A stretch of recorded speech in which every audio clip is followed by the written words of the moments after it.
Alan, I want to hear from you about the film festival that you just attended, the Los Angeles Asian Pacific Film Festival. Alan, give us your update.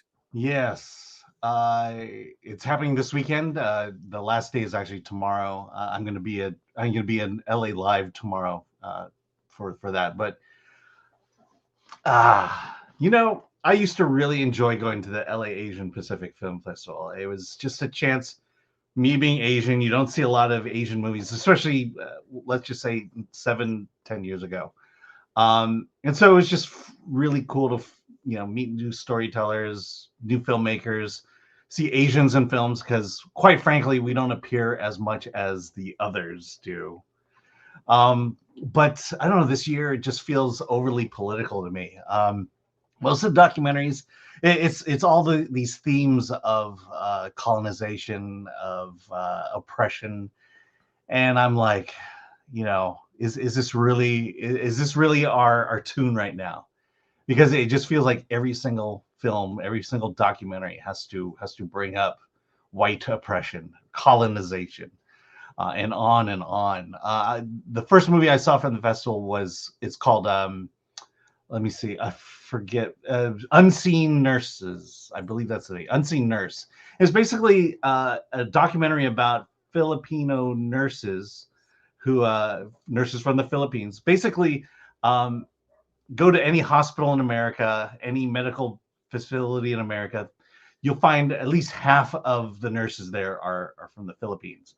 And it just talks about how, when the Americans came in and colonized the Philippines, they gave opportunities. Basically, the only opportunity women had in the Philippines were to become nurses.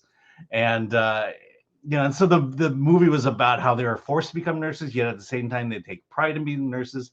And then it gets into COVID, and then it gets into these themes of the China virus, and then Asian hate, and I'm like, I want to know about Filipino nurses. I don't want to necessarily know about about lockdown, because we lived through it, A, and B, every documentary about coronavirus, COVID-19, has all these themes in it anyway, and so it just becomes tiresome.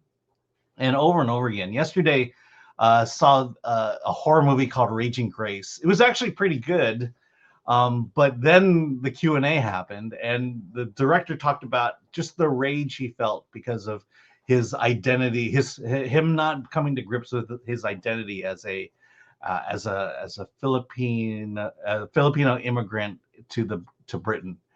And part of me was at one point of listening to all this was, when did we as Asians become so weak? Look, I grew up at a time where real racism was happening. We're talking the 70s and 80s here. And even then, it was nothing like the 60s when my parents were growing up.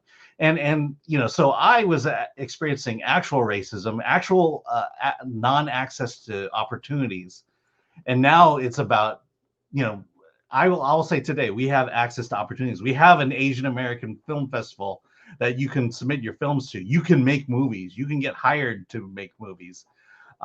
So the access is open more than ever. More Asian actors than ever coming through Hollywood. And now we have to focus on microaggressions. And I'm like, when will this stop? Why the problem I have with film festivals today, and not just this one, but the other ones, is there's this narrative that films have to keep following, of oppression, of how bad white people are. And it just gets tiresome. I'm tired of it. It's just, we go to movies to escape, not to be constantly reminded of how bad Trump was and how bad white people are today. So, yeah, we'll see how tomorrow goes. In terms of the festival, I saw one good movie. It was a romance. And we'll see how the rest goes.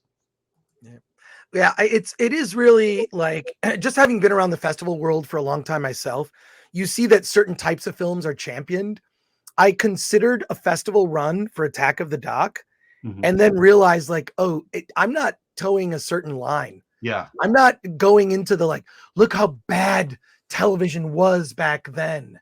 you know, I did have some things to say, but I kept it kind of subtle. It's there if you're looking for it. But, you know, I just wanted to make a love letter to G4 TV and Attack of the Show and remind people of why they enjoyed the show.